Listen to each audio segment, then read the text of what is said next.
Assalamu alaikum, welcome back to another video of UKTechians. So this video is all about creating content on Murf.ai and downloading it for free.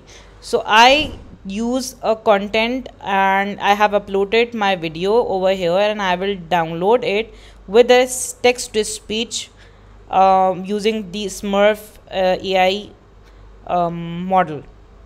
So first go to inspector.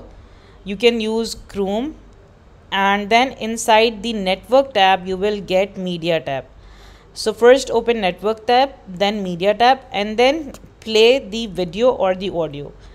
Then you will get the link or small media file inside this panel. So whenever you changes the video or revision your video, it will create another file and you will get the revisions in this block as well.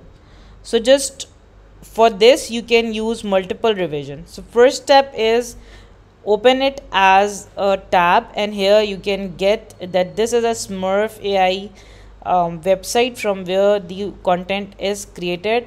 Now go to download and download this video by just clicking this option. Do not forget to subscribe. We will be back with other amazing tutorial inshallah. Allah Hafiz, and hit the like button. Bye bye.